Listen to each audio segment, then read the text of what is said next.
Você vai reler comigo, você na sua Bíblia, enquanto eu em voz alta faço a leitura, você vai reler.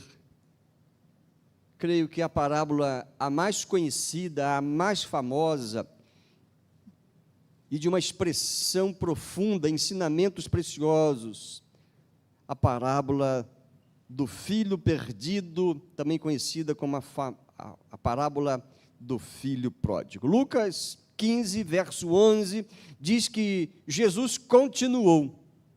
Certo homem tinha 2 filhos, o mais moço dele disse ao pai: Pai, quero que o Senhor me dê a parte dos meus bens, dos bens que me cabe. E o pai os repartiu os bens entre eles.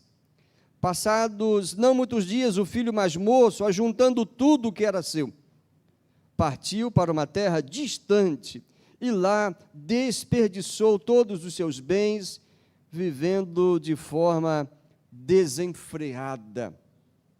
Depois de ter consumido tudo, sobreveio àquele país uma grande fome e ele começou a passar necessidade. Então foi pedir trabalho a um dos cidadãos daquela terra, e este o mandou para os seus campos a fim de cuidar dos porcos. Ali, ele desejava alimentar-se das alfarrobas que os porcos comiam, mas ninguém lhe dava nada. Então, caindo em si, disse: Quantos trabalhadores de meu pai têm pão com fartura, e eu estou aqui morrendo de fome? Vou me arrumar, voltar para o meu pai e lhe dizer: Pai, pequei contra Deus e diante do Senhor, já não sou digno de ser chamado de seu filho, trate-me como um dos seus trabalhadores. E arrumando-se, foi para o seu pai. Vinha ele ainda longe quando o seu pai o avistou, e compadecido dele, correndo, o abraçou e beijou. E o filho lhe disse: Pai, pequei contra Deus e diante do Senhor, já não sou digno de ser chamado de seu filho. O pai, porém, disse aos servos: Tragam depressa a melhor roupa e vistam nele. Ponham um anel no dedo dele e sandálias nos pés. Tragam e matem o bezerro gordo. Vamos comer e festejar, porque este meu filho estava morto e reviveu, estava perdido e foi achado. E começaram a festejar. Ora, o filho mais velho estava no campo. Quando voltava, ao aproximar-se da casa, ouviu a música e as danças. Chamou um dos empregados e perguntou o que era aquilo. Ele informou: o seu irmão voltou e, por tê-lo recuperado com saúde, o seu pai mandou matar o bezerro gordo. O filho mais velho se indignou e não queria entrar. Saindo, porém, o pai procurava convencê-lo a entrar. Mas ele respondeu ao seu pai: Faz tantos anos que sirvo o Senhor e nunca transgredi um mandamento seu. Mas o Senhor nunca me deu um cabrito sequer para comer ou fazer uma festa com os meus amigos. Mas quando veio esse seu filho, que sumiu com os bens do Senhor, gastando tudo com prostitutas, o Senhor mandou matar o bezerro gordo para ele. Então o pai respondeu: Meu filho, você está sempre comigo. Tudo o que eu tenho é seu. Mas era preciso festejar e alegrar-se, porque este seu irmão estava morto e reviveu. Estava perdido e foi achado. Obrigado, Deus, pelo Evangelho, por Jesus, pelo seu sangue. Obrigado pela tua graça, pelo perdão dos nossos pecados, pela tua palavra, pelo teu Espírito que nos ilumina o entendimento. Pedimos a tua bênção para esta hora seguinte. Em nome de Jesus é que oramos. Amém. Assente-se e que o Senhor fale ao seu coração poderosamente. É claro que você conhece esse texto. Interessante que nesta noite em que estamos pensando em missões mundiais, iniciando a campanha, e esse início será de informações, orações, um ou outro vídeo que conseguimos, algumas notícias, mas interessante que nesse culto de lançamento, vamos olhar exatamente esta parábola extraordinária, ilustrativa, que figura muito bem o amor de Deus por nós. A parábola do filho perdido, também conhecida como do filho pródigo, do filho esbanjador. Bem poderia se chamar a parábola do filho que voltou. Ou melhor ainda, a parábola do amor do pai. Essa parábola é a última daquela trilogia, acerca da qual temos pregado já 3 domingos. 3 parábolas que Jesus intencionalmente contou, desde o início desse capítulo, que informa que alguns homens, publicanos e pecadores, queriam ouvir Jesus e foram até ele. Jesus os recebeu e estava à mesa com eles e ensinava-os. Mas os religiosos e os mestres da religião judaica criticaram Jesus, ficaram indignados, porque Jesus comia com aquela gente. Aí Jesus contou essas 3 parábolas, essa aqui é a última, é aquela mais conhecida, mas elas se complementam, porque Jesus vai caminhando para um nível mais profundo e repetindo coisas para que tocasse a consciência daqueles religiosos que estavam discriminando os pecadores, os perdidos, como se não tivessem oportunidade alguma de se arrepender e de ter a vida transformada, e criticando Jesus, achando que era um absurdo o mestre se misturar a gente pecadora. Ora, foi para isso que Jesus veio, para salvar os pecadores, para oferecer perdão, dar a oportunidade ao ser humano de reencontrar-se com Deus. Mas os religiosos, os mestres da religião, que buscavam impressionar a Deus com os seus feitos, criticavam Jesus. Não é à toa que Jesus, então, contou essas 3 parábolas, repetindo, dando ênfase àquilo que é central, a alegria de Deus por um pecador que se arrepende, uma grande alegria, uma festa no céu. Jesus, com essa parábola, está enfatizando também a responsabilidade humana nas suas escolhas. A responsabilidade humana está destacada por Jesus nesta parábola. Tanto a liberdade de escolha e a responsabilidade, seja na saída voluntária e intencional da casa do Pai, também a responsabilidade na decisão de retornar com sincero arrependimento. Há diversos ensinamentos nessa parábola tão conhecida. Há muitos anos que não prego nela, e voltar a esse texto, eu volto com aprendizados, eu volto com uma alegria muito grande, com temor. Isso me faz voltar no passado e ir lá aos 12 anos, relembrar do meu reencontro com Deus, da minha entrega a Jesus na sala da minha casa. Que história maravilhosa, que parábola rica é esta. Que ensinamentos temos aqui para nós, nesse contexto em que Jesus a contou? Quero fazer então alguns destaques, alguns ensinamentos. Primeiro, falar da segurança da casa do Pai. A segurança da casa do Pai pode não estar tão explícita aqui, mas nós sabemos, à luz de toda a revelação de Deus no livro sagrado, que a casa do Pai é o melhor lugar para se viver e para se estar. Então eu quero enfatizar que, por esse aspecto da segurança da casa do Pai, a casa do Pai não deve ser trocada por nada nesse mundo. Nada mais vai poder substituir ou compensar a casa do Pai e aquilo que se desfruta na casa do Pai. A casa do Pai não deve ser trocada por nada neste mundo. É uma ilusão. O verso 13 diz que passado não muitos dias, depois do filho chegar para o pai e dizer, dá-me a parte da herança. Não muitos dias, o filho mais moço ajuntou tudo que recebeu da herança e partiu para uma terra distante. Deixou a casa do pai. Não deveria fazer isso. E Jesus, ao contar isso, nos dá esse ensinamento. Abandonar Deus, abandonar a casa de Deus, e aqui eu não falo simplesmente do templo, estou falando da presença dEle, do relacionamento com Deus. É ilusão viver dissolutamente, as versões mais antigas usam essa expressão. É uma ilusão viver prodigamente, esbanjando aquilo que Deus nos oferece. E sabe o que é mais rico que Deus nos oferece? A nossa vida e vida nele. Mas tem gente que não vive em Deus, vive com Deus e para Deus, mas quer viver do seu jeito, esbanjando tudo que ele tem oferecido: fôlego de vida, inteligência, talentos, força, etc, etc. Bens.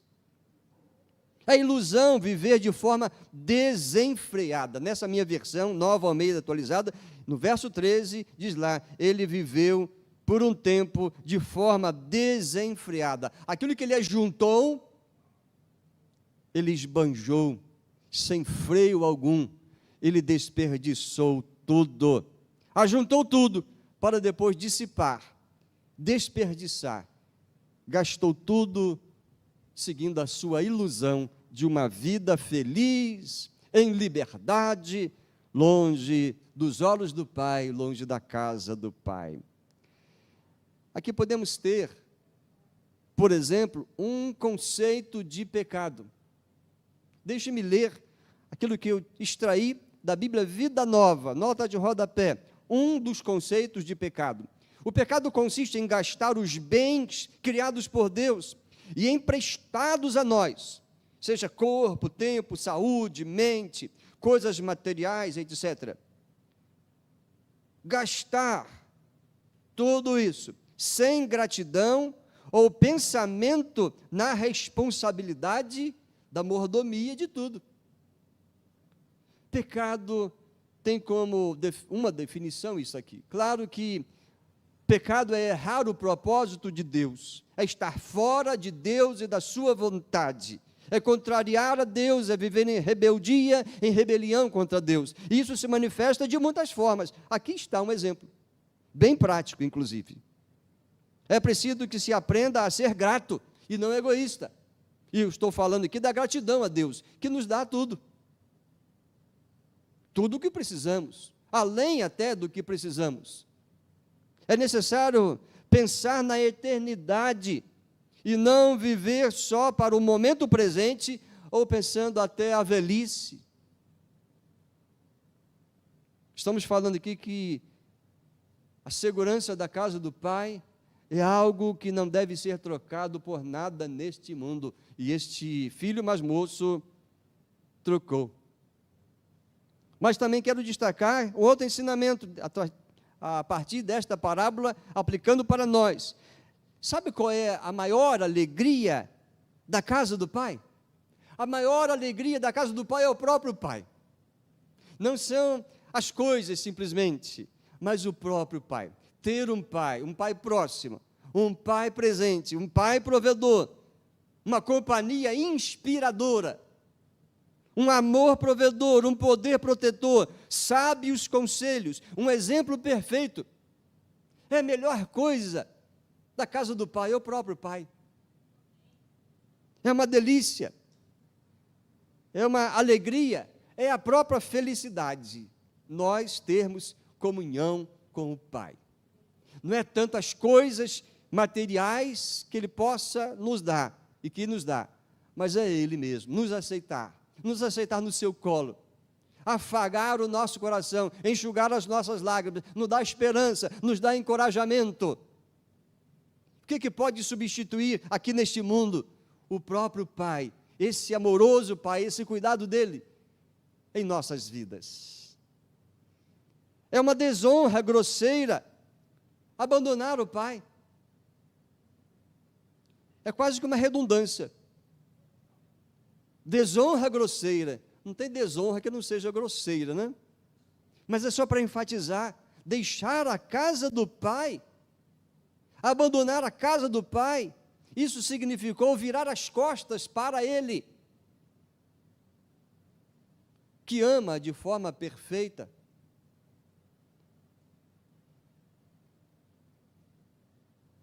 O Pai e tudo o que Ele representa foi trocado por uma aventura, por uma ilusão de viver uma liberdade, fazer tudo o que o coração deseja e pensa, desfrutar na carne todo e tipo de qualquer prazer. É como se esse filho mais moço dissesse: ô pai, já que o senhor está demorando a morrer, e a vida passa rápido, eu quero aproveitar a vida, já que o senhor está demorando a morrer, me dá logo a minha herança, que eu quero desfrutar da vida. Imagine se o seu filho falasse isso para você. Que normalmente a herança a gente começa a desfrutar depois que o pai morre, né? Mas a atitude desse moço mais novo foi grosseira, porque transmite isso. Rejeitar o pai, desejar a morte para egoisticamente desfrutar daquilo que talvez ele nem trabalhou para construir. Percebe-se que nessa história aqui, o pai certamente tinha muitos bens. E esse filho não saiu com gado, não saiu com animais. Ele deve ter recebido aquela parte, tem um terreno aqui, um gado ali, ele vendeu aquilo tudo, porque o texto está dizendo que depois de alguns dias, depois de negociar aquilo tudo, transformar aquilo tudo em, vamos dizer, dinheiro, ele foi para bem distante, e lá desperdiçou tudo. Desonrou o pai. Essa atitude é uma desonra, acho que você concorda, né? Esse é um ensinamento, queridos, também para nós, é que a maior alegria da casa do Pai é o próprio Pai. Deus é a melhor coisa que podemos ter em nossa vida, desfrutar. Podemos estar rodeados de amigos, ter muitos bens. Tem gente que tem um monte de fazenda aí, apartamento para todo lado, apartamento em praia, apartamento até no exterior. Mas se Deus estiver ausente em tudo isso, e em todos os momentos, no coração de uma pessoa assim, nada vai compensar. A qualquer momento pode acontecer uma nova tragédia comum no mundo em que estamos. Esses últimos dias, só nesse ano, já ouvimos dizer alguns aviões que caíram e matando pessoas. Normalmente quem tem um avião próprio, ele tem muitas posses. Mas, se não tem Deus, perde tudo, deixa tudo aqui e perde a alma.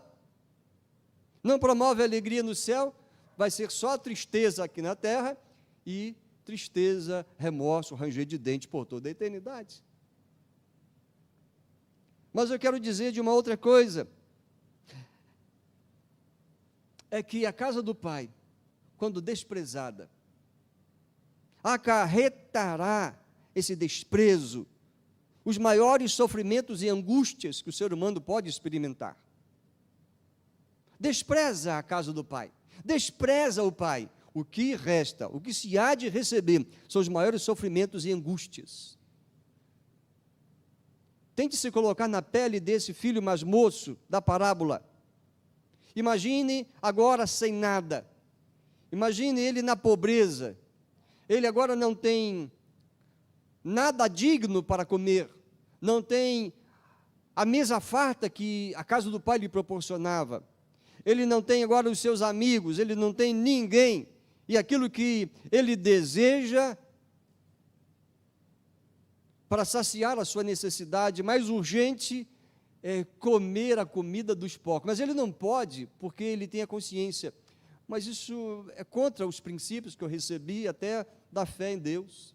Os judeus não comiam carne de porco, e comer e também juntar-se a eles era algo desonroso. Ele sabia disso, no fundo da sua consciência e do seu coração, esse princípio estava ali, pulsante nele. Se eu pudesse, comeria até as favas dos porcos. Que situação que ele está vivendo? Sofrimentos físicos. Houve fome naquela terra. Ele então está tendo como um sofrimento físico intenso, é fome. Tomara que não seja o seu caso, mas quem já passou fome sabe o quanto isso é doloroso. É um sofrimento que é muito mais físico. Esse moço está passando necessidade, ele tem fome, ele tem privações. No verso 16, diz ali, desejava alimentar-se das alfarrobas, um tipo de fava que os porcos comiam. Ninguém lhe dava nada, ele tinha privações. Olha, ninguém lhe dava nada. Imagina, privação de apoio emocional, de encorajamento. Não recebia nenhum tratamento digno de um ser humano. Ninguém lhe dava nada. Ninguém lhe dava crédito. Ninguém lhe dava valor. Essas coisas são sofrimentos que cortam o coração de qualquer pessoa. Além dos sofrimentos físicos, ele tinha também angústias na alma, solidão, vergonha. Me dá um trabalho, vá cuidar dos porcos, você aceita? Culpa.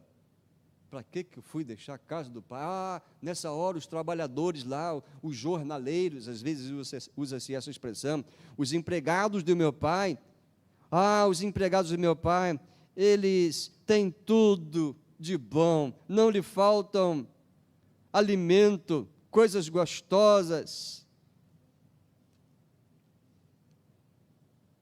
Ele está sentindo culpa, vergonha, solidão, ele está na vulnerabilidade.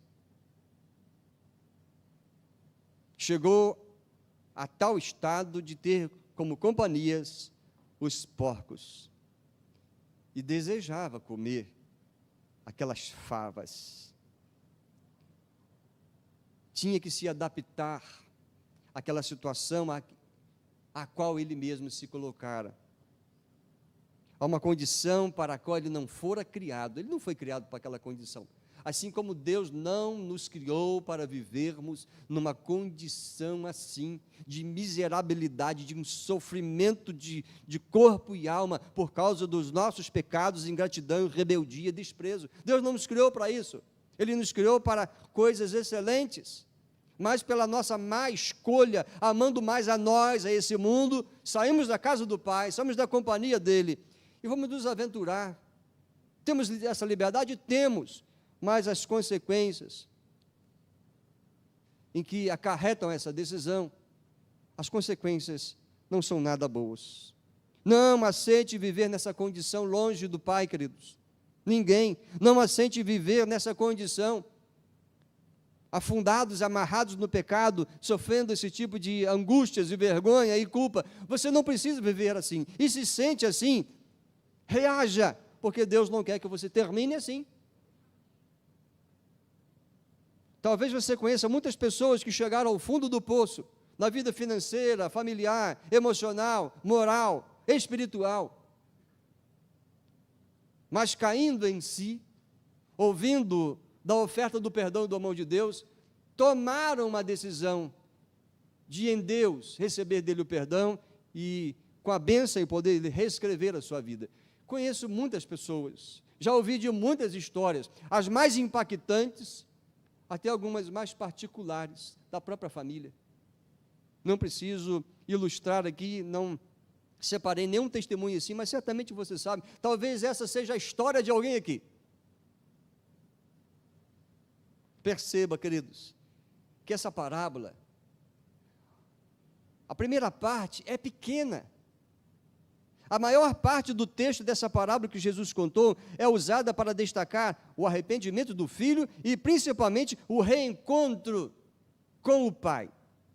A maior parte dessa parábola se prende a mostrar a volta do filho e o que aconteceu, como é que ele foi recebido em casa, qual foi a atitude do pai. O que aconteceu ali? Deus não tem prazer em ficar nos acusando. Essa parábola, ela é para alcançar a nossa consciência, provocar em nós reflexão, mas também provocar em nós uma reação positiva, uma iniciativa de voltar para o Pai rapidamente e desfrutar dele muitas e muitas outras bênçãos. Se perdemos outras bênçãos, estão perdidas, mas Deus tem muito mais para dar. E a principal é restaurar a nossa condição.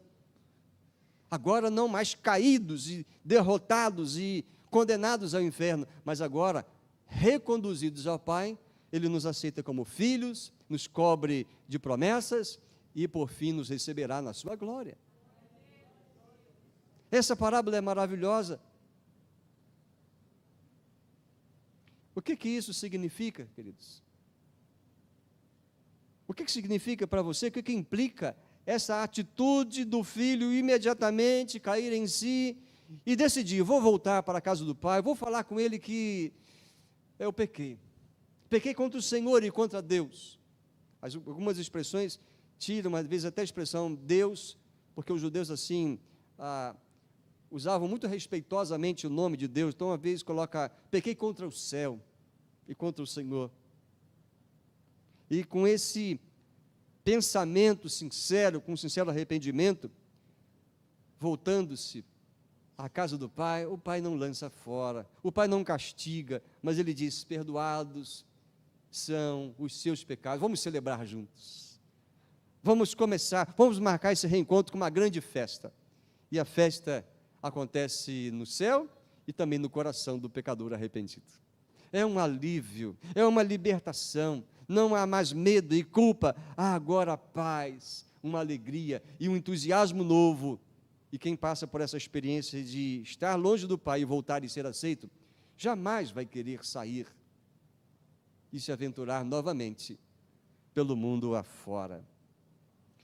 Há um ensinamento precioso aqui também que quero destacar, é que o relacionamento com o Pai está possibilitado, mesmo sendo nós pecadores, egoístas e ingratos.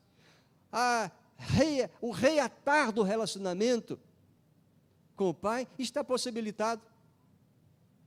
O amor do Pai cobre multidão de pecados, mesmo nós, sendo quem nós somos, tendo feito o que fizemos no passado, ainda assim, enquanto Jesus não vem ou a morte não nos arrebata, está possibilitado o relacionamento com o Pai.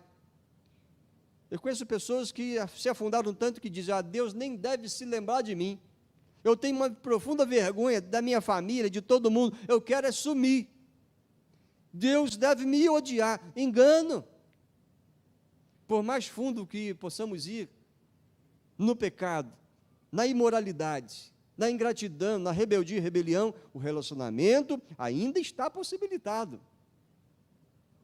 O amor do Pai cobre essa multidão de pecados. A compaixão do Pai é inegável, porque você percebe aí no texto que o reencontro teve a iniciativa do Pai, mas não foi no Filho. O Filho ensaiou o seu discurso, quando chegar lá no Pai, diante do meu Pai, eu vou me ajoelhar diante dele, me prostrar e dizer, Pai, me aceita, mas como empregado? Ele ensaiou o seu discurso, mas a iniciativa, diz lá no verso 20, que o Filho, ele estava já chegando, vinha ele ainda longe, quando o seu Pai o avistou. O Pai não ficou sentado, o Pai não correu para dentro de casa, o Pai não ficou lá na mesa, como administrador, esperando o seu filho chegar e se arrastar, e de joelhos suplicar o perdão, ou a aceitação. Não, o Pai correu ao seu encontro, o abraçou e o beijou. Isso é para que nos lembremos da compaixão do Pai, que é inegável. Foi assim que Deus fez conosco quando enviou Jesus. E quando Jesus morreu naquela cruz, de braços abertos, tem uma cruz ali figurando também o Evangelho, a obra redentora de Jesus, era Deus oferecendo o abraço, o aconchego, o perdão, e o sangue de Jesus sendo derramado, e na morte do Filho, Deus estava nos beijando, dizendo, os seus pecados todos estão perdoados, todos os seus pecados, porque a punição que você merecia, eu lancei sobre meu Filho. O mais maravilhoso e impactante filme que vi é exatamente aquele da paixão de Cristo, que quando Jesus estava crucificado numa cruz semelhante, simbolizada ali, e quando ele entregou o Espírito, uma gota desceu do céu e bateu no chão, uma obra muito bem feita, impactante aquilo. E quando aquela gota caiu no chão, o chão tremeu, os sepulcros se abriram, mas naquela escuridão dos nossos pecados, Deus estava dizendo, meu amor está disponível, perdoa o pecado de quem quiser ser perdoado. Quem quiser permanecer nas trevas, será responsável por essa escolha. Mas Deus estava dizendo, a iniciativa foi minha, o reencontro foi de minha iniciativa, é Deus correndo a nós, por meio de Jesus, lançando-se disponível a nós, e nos beijando, dizendo, eu amo você, apesar de você ser um pecador. O nosso beijo, então, correspondendo não deve ser o beijo de Judas, mas o beijo sincero. Ó Senhor, muito obrigado, que posso dizer ou fazer? Eis-me aqui, aceito essa oferta generosa do teu amor, agora eu vou seguir o Senhor, e vou viver uma vida que honra ao Senhor. Essa é a escolha e decisão que cabe nos fazer. E vale dizer, ressaltar, que Deus tem pressa, porque enquanto o filho começou o seu discurso, o pai parece-nos que interrompeu, do verso 21 ao 22, ele diz, o pai porém disse, pai, eu reconheço que eu pequei contra os céus e contra o Senhor. Está lá o verso 21, não sou digno de ser chamado seu filho. O pai parece que nem está ligando porque ele está falando, e diz, depressa, tragam depressa a melhor roupa, vistam nele, ponham um anel no dedo, sandálias nos pés, e tragam agora o bezerro gordo, e não um cabritinho, mas um bezerro gordo, o bezerro separado, ou era para um sacrifício, a entrega a Deus num culto, ou era para uma grande celebração, para a ocasião especial. Ali era uma ocasião especial. O Senhor tem pressa. Você tem pressa? Deus tem. Você já correu para Deus? Ele não vai rejeitar você, mas Ele vai beijar você com o seu amor e com a oferta do seu perdão. Bem-aventurados os que já fizeram isso. Tenho certeza, estão aliviados. Um peso foi retirado. Agora é nova vida. Agora é desfrutar do Pai. Não é das bênçãos do Pai, muito embora Ele nos tenha dado tantas bênçãos, mas o que vale bênçãos materiais, prosperidade, sucesso na carreira, sem ter o Pai? Sim, o beijo do Pai é muito significativo aqui. O que significa para você o pai beijar o filho, que certamente chegou desfigurado, magro, sujo, talvez cabeludo, com barba sem ser feita, as roupas fedorentas e sujas? O que deve significar isso? O que significa isso para você, o pai ter beijado o filho? Vá discutir isso na sua célula essa semana, ou então converse com alguém, fale desta história para alguém essa semana. O que isso ensina você? Quero dizer que Deus não se impressiona com discursos, mas sim com um coração arrependido e sincero, e com uma mudança de mente. O moço disse, eu vou voltar. Caindo em si, ele disse, eu preciso voltar para a casa do pai, vou fazer o meu discurso e dizer para ele, pai, pequei. Já repeti isso, não preciso repetir mais. Isso é só para nos lembrar que Deus não se impressiona com discursos. Ele olha coração quebrantado e arrependido. Mudança de mente, disposição de mente, de fazer então do jeito certo. E o jeito certo é o jeito de Deus, conforme a palavra de Deus ensina. Você está disposto? Você está lendo a Bíblia esse ano? Olha, já estamos lá, quase terminando Êxodo, está sendo maravilhoso. E eu fico impressionado, mais uma vez, quando eu leio um texto no Antigo Testamento, e tem um texto lá no Novo Testamento, correspondente, Paulo escrevendo uma carta aos Coríntios, fazendo menção àquilo que acabei de ler, porque a Bíblia tem um só autor, é o Espírito Santo de Deus que usou homens, ele se revelando a nós em uma linguagem acessível, humana. Deus não quer ficar no oculto, escondido, mas Ele já se revelou a Ele a sua vontade. Cabe-nos agora descobrir isso pela leitura diária, constante, meditativa, na palavra de Deus. Claro que um ensinamento precioso aqui para nós também é essa reconciliação. A reconciliação, primeiro, é precedida por arrependimento e mudança de mente, mudança de direção, que a gente chama de conversão. A reconciliação com Deus deve ser precedida por arrependimento e mudança de mente. Não quero viver para mim, vou viver para o Senhor. Ele tem direito, porque o Senhor Jesus morreu por mim, a minha vida pertence a Ele. O reencontro, a reconciliação é precedida disto. Mas também a reconciliação é marcada pelo perdão total. O passado fica no passado. Há um profeta que diz que o Senhor lança na profundeza do mar. Não quer se lembrar do passado. Isso não é maravilhoso? Maravilhoso.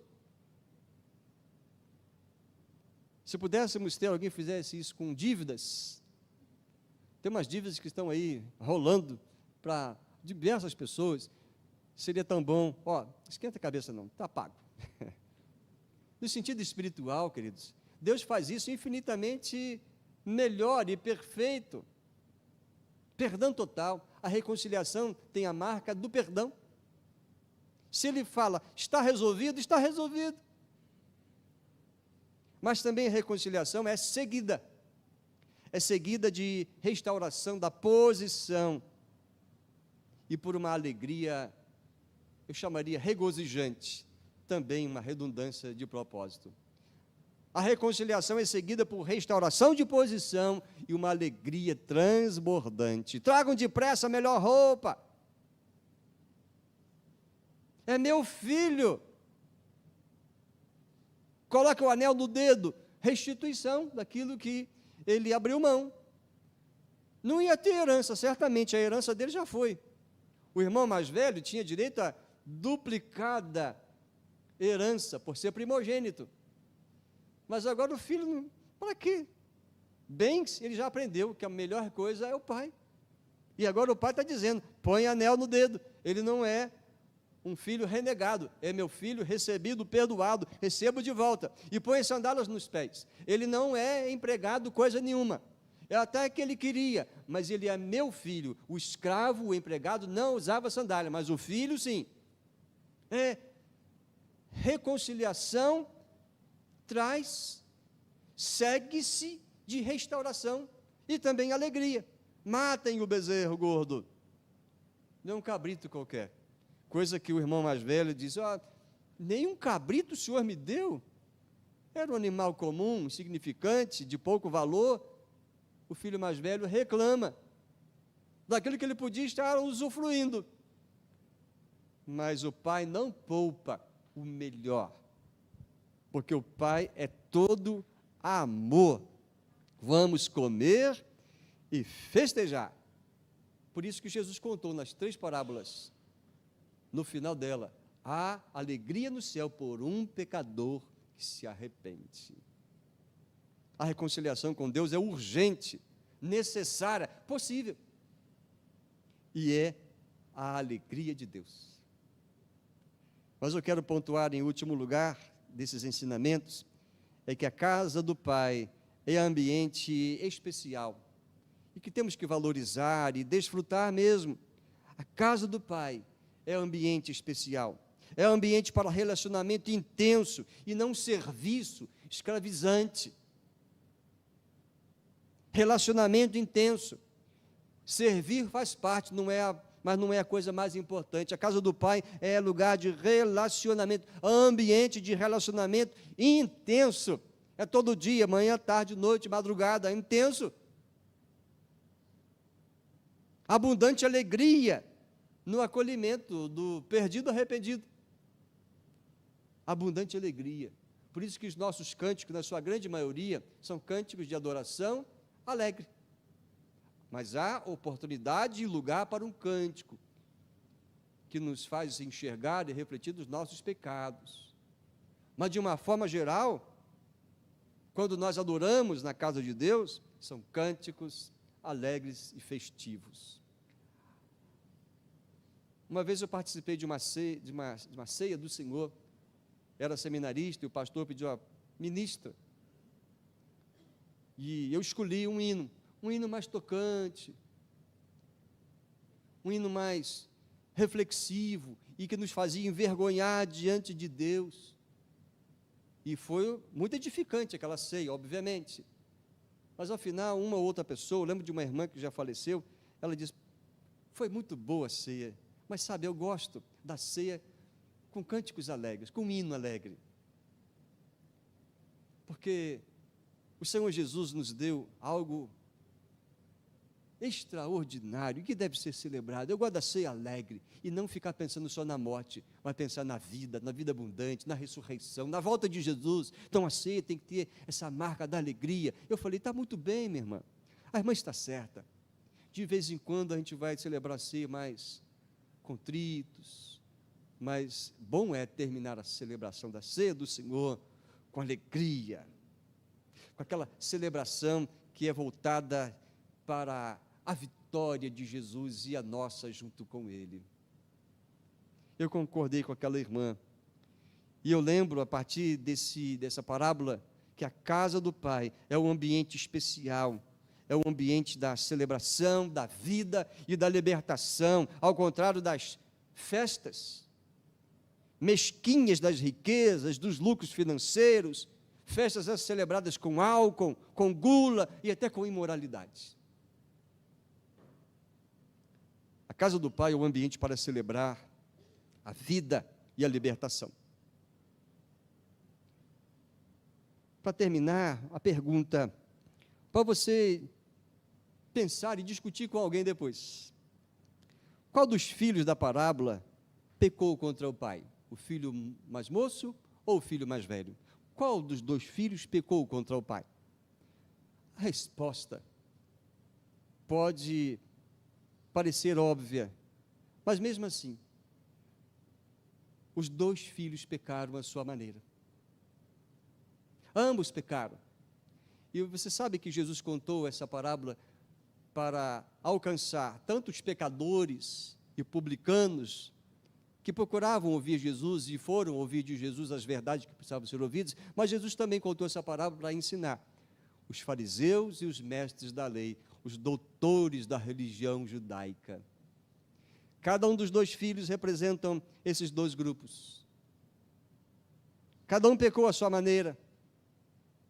O mais velho representando então a classe religiosa, orgulhosos de si, dos seus méritos pessoais, da perfeição que eles achavam que tinha por cumprir rigorosamente a lei, e confiavam e pensavam que assim, por serem tão rigorosos, religiosos, inatacáveis na consciência deles, eles mereciam um relacionamento com Deus, um relacionamento exclusivo e uma herança maravilhosa. Orgulho espiritual. Isso não deve haver em nosso coração. E o filho mais moço, representando os publicanos, os pecadores, os desonestos, que nesta vida se cansam. Eles desonravam a Deus com a sua escolha de viver desligados de Deus, na ilusão de experimentar alegria e gozo fora do Pai, fora da relação com Deus, fora da relação de amor, e sem honrar o Pai. O filho mais moço representa, então, sim, todos nós. Mas, às vezes, o filho mais velho também representa muito de nós. No verso 13, a expressão o verbo que aparece ali, é que o filho esteve distante, foi viver distante do pai. A expressão distante, esse advérbio que aparece aqui, não foi só no sentido geográfico. Claro que ele foi para uma terra fora do ambiente judaico, na história de Jesus. Foi viver entre as pessoas que não tinham nenhuma aliança com Deus, porque numa terra onde as pessoas tinham manada de porcos, fazendo negócio com porcos, não era o ambiente do povo judeu. Claro que ele ficou distante geograficamente, mas o distante do pai significa distante na relação e no propósito. Pode ter gente que está tão próximo, até na casa de Deus, frequenta até os cultos, mas pode estar distante do pai no propósito e na relação. Deus não nos fez para vivermos egoisticamente, nem acabar com a nossa vida na imoralidade e tampouco nos esbanjamentos. Deus nos fez para vivermos com propósitos. Você sabe dizer alguns propósitos para qual Deus criou você? Deus criou você para experimentar de uma relação de amor com Ele. Ainda que Ele deu tarefa, vão cuidar da terra, da criação, administrem. Mas Deus não queria nos dar um trabalho a executar, muito embora o trabalho é uma bênção. Mas Ele queria que nós experimentássemos no dia a dia de uma relação de amor com Ele. Esse é o propósito para o qual Ele nos criou, também para vivermos lutando contra o pecado, porque o pecado desonra o Senhor e traz indignidade a nós. Vencer o pecado nas nossas vidas, para nos relacionarmos com Ele, porque Ele é santo e nós temos que fazer esta parte, deixar-nos ser fortalecidos pelo Senhor para vencer o pecado que habita em nós. O propósito de Deus para o qual Ele nos criou foi desfrutarmos com gratidão da provisão que Ele nos dá, uma provisão fiel, com gratidão que se demonstra com honra e obediência. Deus nos criou para Ele desfrutar das bênçãos dEle, e por isso, Ele que não falha, merece nossa honra e obediência, porque Ele é fiel em tudo que promete. Quantos confundem liberdade com libertinagem, né? E quantos confundem também culto e adoração com serviço? Em vez de proximidade, de diálogo com Deus, aí entra a oração, com vida obediente, aí entra o estudo da Bíblia, para a gente saber a vontade de Deus e obedecer. Muitos confundem culto, adoração, com serviço. Viver sem regras e sem limites é verdadeira liberdade? Para você discutir. Viver sem regras e sem limites, isso é liberdade mesmo? Viver em intensa atividade religiosa é a adoração que Deus quer de nós? O pródigo caiu em si. Antes ele caiu no mundo, mas lá no fundo do poço, ele caiu em si. Sabe o que significa cair em si? Cair para dentro. Caiu no mundo, caiu para fora. Quando ele caiu em si, caiu para dentro de si mesmo. E aí, de forma racional e espiritual, ele age. De forma racional, ele diz: eu não preciso viver assim, nem precisava estar aqui. Eu não fui criado para isso. E de forma espiritual, com arrependimento, então ele voltou ao Pai. Caiu em si. Caiu para dentro de si, usando a razão, e foi tocado no seu espírito. Você acha que você foi criado por Deus, está no mundo para viver destruindo a sua vida e prejudicando outros? Claro que não. Então, digo para você, não se adapte ao pecado, a uma vida de rebelião contra Deus. Não olhe para a maioria está assim. Não é a maioria que vai entrar no céu. Não se adapte a essa vida pecaminosa de rebelião e abandono da casa de Deus. A última pergunta: quem você acha que mais experimentou da alegria na parábola? O filho mais velho não foi. O servo que correu para botar a sandália, o anel e trazer a roupa, certamente que não foi. Quem você acha que mais experimentou da alegria na parábola? Talvez você vai dizer: foi o filho pródigo, mas eu digo para você que foi o pai. Há alegria no céu por um pecador que se arrepende. O pai é aquele que demonstrou a maior alegria, experimentou e quis celebrar essa alegria não sozinho. É assim. O pai é aquele que mais se alegra com o retorno dos pecadores para junto dele. Dê essa alegria a ele, você também, se ainda não o fez. E a gente lembra que mudanças são esperadas por Deus, mas mudanças são fruto de decisões e reações. Quer uma nova vida, quer uma nova história? Então entenda, decida, reaja a essa oferta do amor de Deus. Caia em si você também e decida certo reconciliar-se com Deus por meio de Cristo Jesus. Amém? Feche seus olhos. É importante, nesse momento, reagir, decidir e ir em frente. E eu convido você, se ainda não fez, essa reconciliação com o Senhor, que o faça nesses últimos instantes desse culto. A equipe de louvor vai vir aqui, pode até fazer um fundo musical ali, já preparando o cântico que vem a seguir, mas o mais importante nesta hora é uma oração de resposta a Deus, depois desta mensagem, dessa parábola do filho perdido que voltou. Eu convido você a declarar-se a Deus, mais uma vez dizendo: Senhor, perdoa os meus pecados, Senhor, perdoa o meu orgulho espiritual, Senhor, perdoe a minha imoralidade tantas vezes abraçada, perdoe quando eu abandonei o Senhor e troquei o Senhor por todas as coisas que eu imaginei que meu coração se sentiria feliz. Dá-me o teu perdão. Eis-me aqui para receber do Senhor esse perdão e para selar minha decisão consciente, racional, mas também com o coração quebrantado. Vou viver para o Senhor. O Senhor será o meu bem maior.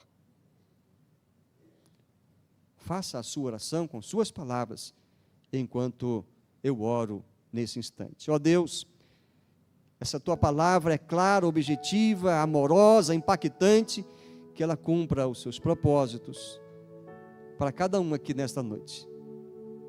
Há uma quantidade boa dos teus filhos que já fizeram isso, que se alegrem, que continuem a celebrar essa vida eterna e abundante, mas ao mesmo tempo que sejamos entusiasmados e até ousados a chamar outros perdidos, esbanjadores da vida, perdendo tempo, para se voltarem para Jesus. Ó Senhor, usa-nos, usa a tua igreja, cada irmão, para que não sejamos como aquele filho mais velho, mas que sejamos instrumentos usados pelo Senhor para alcançar perdidos.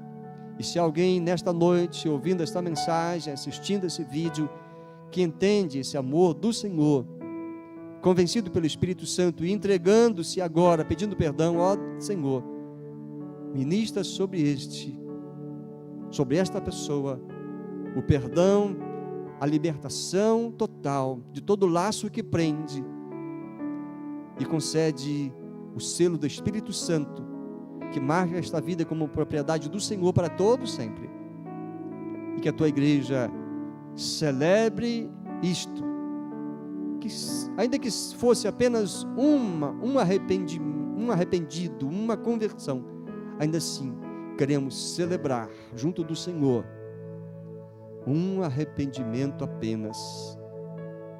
Que o Senhor faça grandes coisas no coração do teu povo e daquele que se entrega a Jesus nesta hora. É assim que oramos, nesse nome santo do nosso Senhor Jesus. Amém.